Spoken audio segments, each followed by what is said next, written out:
Bagian 3, part 4. Orang-orang yang tidak mampu membuat keputusan. Mampu membuat keputusan akan meningkatkan harga diri. Orang yang rendah diri tidak dapat membuat keputusan untuk hal sepele sekalipun. Hal ini dikarenakan ia tidak percaya pada dirinya sendiri. Mungkin itu sebabnya kita kerap mencari seseorang saat sedang bimbang terhadap sesuatu. Di antara orang-orang yang tampaknya bisa dipercaya, kita akan mengungkapkan kegelisahan kepada orang yang dirasa paling memahami perasaan kita. Masalah terpecahkan atau tidak merupakan persoalan belakangan. Bisa mengeluarkan unek-unek saja sudah membuat perasaan menjadi lebih baik. Namun, ada satu orang yang akan selalu ada, kapanpun dan dimanapun kita membutuhkannya. Orang itu adalah diri kita sendiri. Hidup akan menjadi lebih mudah jika kita bisa mempercayai diri sendiri. Kita tidak perlu bersusah payah mencari orang lain saat ada masalah, dan tidak perlu takut terlihat lemah. Kita akan menjadi lebih baik daripada konselor manapun jika bisa bertanya kepada diri sendiri, menemukan jalan keluar, dan bahkan menenangkan diri sendiri bahwa semuanya akan baik-baik saja. 3 syarat agar mampu membuat keputusan.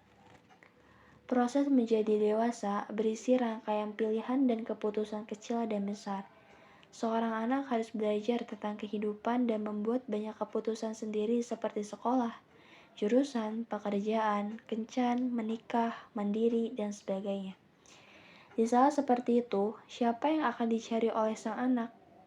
Mereka akan penasaran dengan apa yang dipilih orang lain dalam situasi serupa dan memeras otak agar tidak membuat keputusan yang akan disesali. Banyak orang mencari orang lain untuk memecahkan masalahnya karena alasan sederhana. Mereka akan merasa tenang karena sudah setengah jalan bila melakukan hal yang sama dengan orang lain.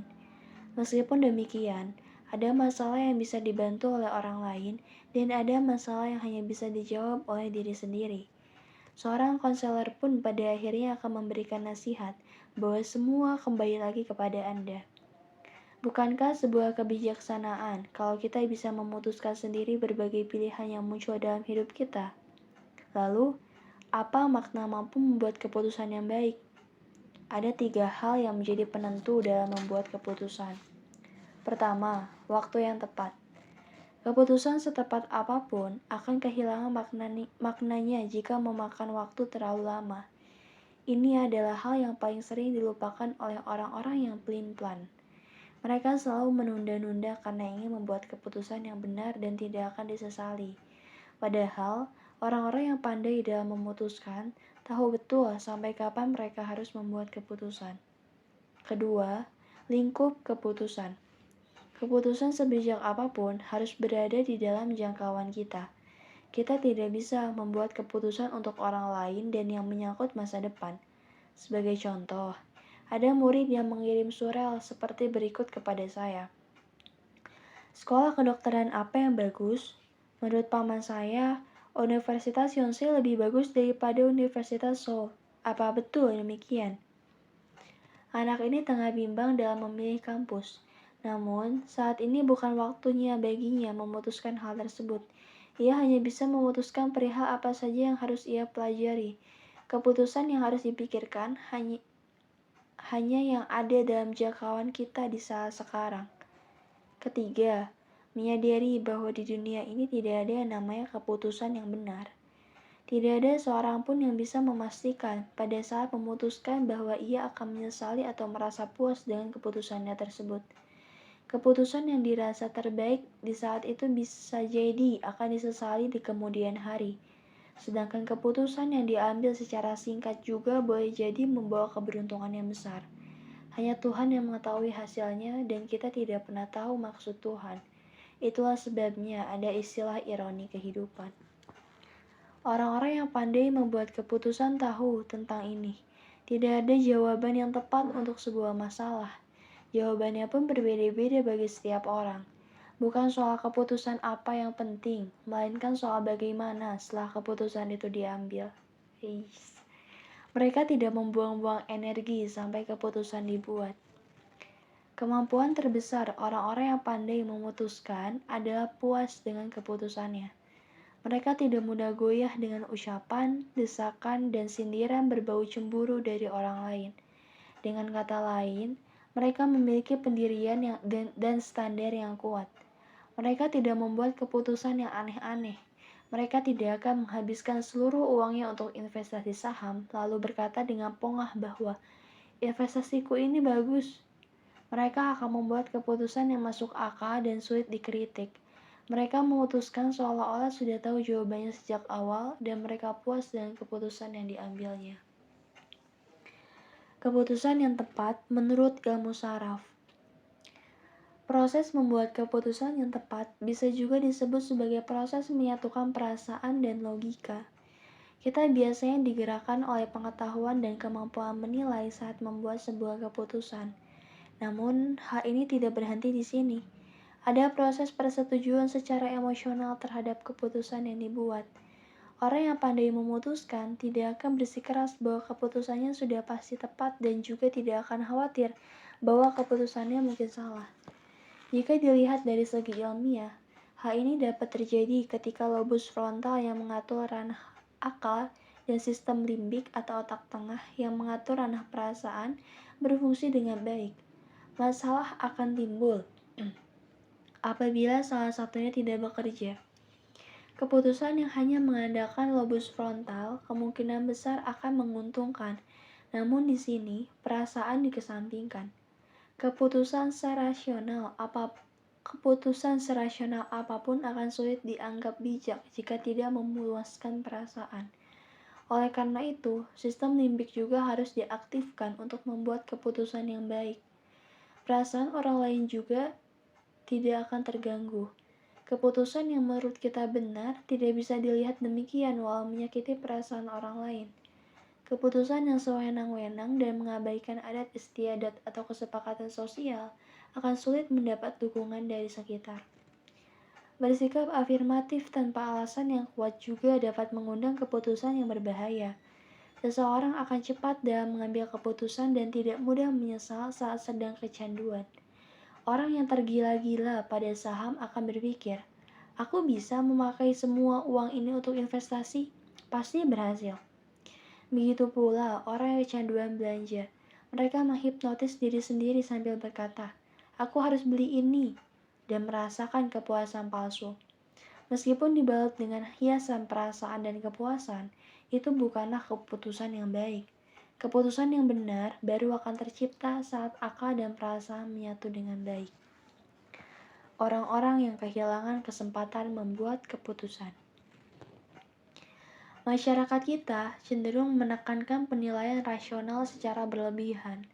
Menurut saya, masalah ini berasal dari kompetisi yang terlalu ketat dan antusiasme yang tinggi terhadap pendidikan. Anak-anak hanya sibuk mencari jawaban yang benar sejak sebelum masuk ke sekolah. Mereka asyik mencari bahkan sebelum bisa berpikir dan membentuk opini sendiri. Di sekolah pun, pikiran dan perasaan mereka dikebelakangkan dan hanya heboh mencari jawaban atas pertanyaan matematika dan pelajaran lainnya. Proses ini membuat anak-anak terbiasa untuk memilih jawaban yang rasional. Mereka tumbuh dengan percaya bahwa kesuksesan dan kemenangan dalam persaingan hanya bisa diraih dengan mengesampingkan perasaan dan tidak peduli dengan kondisi orang lain. Anak-anak yang belum bisa berpikir secara matang kehilangan kesempatan untuk membuat keputusan dan melatih kemampuannya hanya untuk mengingat jawaban yang telah ditentukan oleh orang dewasa. Kita terus menyaksikan praktik buruk dari pendidikan ini. Banyak di antara anak-anak yang sejak kecil tampak gemilang dan mampu lolos dari tes yang sulit sebenarnya menderita tekanan batin setiap kali menghadapi ujian.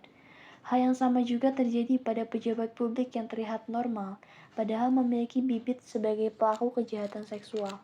Masalah ini berakar dari fakta bahwa sejak kecil mereka terlalu mementingkan akal. Sistem limbik merupakan salah satu sayap yang tidak boleh diabaikan oleh manusia. Menjadi pandai dengan lobus frontal yang berkembang memang penting, tetapi kemampuan merasa dan bersimpati juga harus dimiliki. Dengan demikian, kemampuan bertanggung jawab atas tindakan diri sendiri akan terbentuk. Apalagi sistem limbik lebih dulu ada daripada lobus frontal. Korteks lobus frontal yang bertanggung jawab terhadap fungsi intelektual berkembang hingga usia 20-30-an. Sedangkan sistem limbik sudah matang di usia yang jauh lebih muda.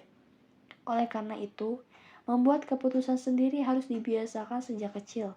Jangan lakukan kesalahan dengan membuatkan keputusan untuk anak karena khawatir ia akan menyesal atau orang tua nanti akan kecewa. Anak-anak harus dilatih sejak kecil agar bisa melakukan keputusan dengan mengombinasikan sistem limbik dan lobus frontalnya. Bukan berarti kemampuan memutuskan akan menurun seumur hidup hanya karena kita tidak punya pengalaman membuat keputusan sejak kecil. Anda tidak perlu frustasi, banyak cara untuk menumbuhkan kemampuan mengambil keputusan. Cara menumbuhkan kemampuan membuat keputusan. Sejauh ini, kita sudah mengetahui bersama bahwa kemampuan memutuskan yang baik adalah saat akal dan perasaan berkembang secara harmonis. Lobus frontal dan sistem limbik masing-masing harus diaktifkan agar keduanya bersinggungan dengan mulus. Berikut ini beberapa metode yang dapat membantu dalam mengasah kemampuan membuat keputusan. Pertama, kegiatan seni. Proses aktivasi lobus frontal dan sistem limbik secara harmonis terdapat pada kegiatan seni. Seni sebagian besar merupakan ungkapan perasaan. Namun, tidak semua pengungkapan perasaan, baik sedih maupun senang, dapat disebut sebagai seni. Cara terbaik untuk menunjukkan ekspresi yang mengaktifkan lobus frontal harus dicari. Seorang seniman harus mengukur gambar apa yang akan dibuat dan menggunakan warna apa. Seorang penulis harus menaksir apa yang ditulis dan bagaimana menyusunnya. Kemampuan membuat keputusan akan membaik secara alamiah dalam proses ini. Ini pula lah alasan para orang tua menyuruh anak-anaknya belajar seni sejak kecil. 2. Membuat neraca keputusan. Neraca keputusan dibuat untuk menentukan apakah sesuatu harus dilakukan atau tidak. Kita bandingkan kebaikan dan keburukan antara melakukan sesuatu dan tidak melakukannya. Manusia cenderung condong pada perasaan sebelum memutuskan sesuatu. Dengan menguraikannya secara objektif, maka akan tampak hal yang benar-benar penting. Perasaan yang abstrak akan dapat dilihat secara objektif melalui neraca keputusan ini. Kita dapat melihat dengan lebih jernih tentang apa yang seharusnya diputuskan dengan menuliskannya dalam neraca keputusan seperti contoh berikut. Di sini ada contoh dan ada tabel. Tabel ke samping, tulisannya nongkrong sampai malam, langsung pulang. Lalu tabel ke bawah, itu isinya kebaikan, keburukan. Nongkrong sampai malam, kebaikannya, stres hilang, hati senang. Keburukannya, besok letih, bobot tubuh naik, dan kesehatan memburuk. Kalau langsung pulang, kebaikannya, fungsi hati terjaga, istri tidak marah-marah lagi. Dan keburukannya, hidup jadi kurang menarik, banyak hambatan dalam hubungan sosial. Itu isi tabelnya. Aku lanjutin. Memilah antara hal yang ingin dilakukan dan hal yang harus dilakukan.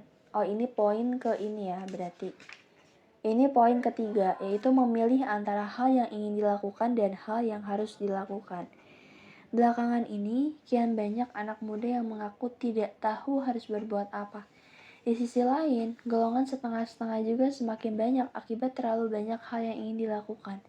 Mungkin pengaruh buku motivasi untuk bermimpi setinggi-tingginya. Memiliki banyak hal yang ingin dilakukan memang bagus, tetapi akan menjadi masalah jika sebatas angan-angan belaka. Kita tidak akan bisa berbuat apa-apa hanya dengan memikirkan hal yang harus dilakukan. Akan lebih membantu jika kita bisa memisahkan antara hal yang ingin dilakukan dan hal yang harus dilakukan secara terperinci. Hal yang ingin dilakukan, misal belajar bahasa Jepang, berkencan, menjadi pegawai yang dipandang. Hal yang harus dilakukan, misal menyiapkan bahan presentasi besok pagi. Dengan begitu, hal yang harus dilakukan sekarang menjadi lebih jelas. Lalu, yang keempat, mengombinasikan keduanya. Kita tidak harus memilih antara hal yang harus dilakukan dan hal yang ingin dilakukan. Kita hanya perlu mencari irisan dari keduanya. Kita tidak harus mengorbankan hal lainnya hanya karena harus menyiapkan bahan presentasi. Kita justru bisa menciptakan kesempatan untuk lihat perusahaan karena menyajikan presentasi yang sangat menarik.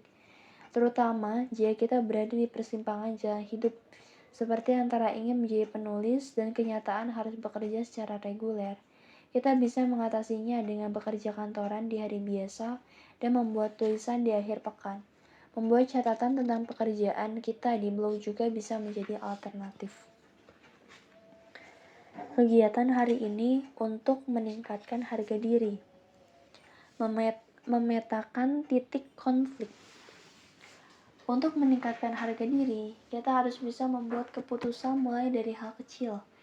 Keputusan-keputusan kecil itu akan membentuk keputusan besar dan semakin kita mampu untuk mengambil keputusan penting, maka harga diri pun semakin meningkat. Uraikanlah hal yang sekarang menjadi konflik bagi Anda. Seperti contoh berikut. Contoh. Sini A. Langsung tidur. Yang B. Makan mie instan dulu baru tidur. Yang A, langsung tidur. Yang B, telepon mantan. Dengan menuangkannya seperti ini, apa yang harus kita pikirkan akan terlihat jelas. Setelah itu kita tinggal memilih salah satunya saja. Jika jawabannya tidak langsung muncul, tuliskan kebaikan masing-masing. Maksudnya jadi contohnya ini pertama konflik. Mau langsung tidur atau makan mie instan dulu baru tidur. Gitu. Mau langsung tidur atau telepon mantan dulu gitu. Jadi konflik antara dua hal gitu ya. Lalu contoh lagi. Contoh ya, tadi kan disuruh tulis kebaikan masing-masing. Kalau langsung tidur, bangun tidur, badan segar. Kalau makan mie instan dulu, langsung merasa kenyang dan senang. Gitu. Lalu contoh lainnya, kalau langsung tidur, sepertinya besok pagi tidak akan menyesal. Kalau menelpon mantan dulu, beruntung bisa dengar suaranya. Dengan cara seperti ini, apa yang akan dipilih menjadi jelas. Saya akan memilih langsung tidur. Semoga Anda pun sepakat dengan saya. Atau bisa juga di sini ya, di buku ini ada memperjelas alur pilihan dengan peta pikiran. Jadi yang tadi itu dibuat jadi peta pikiran gitu, isinya sama. Langsung tidur atau makan sebelum tidur, kayak gitu.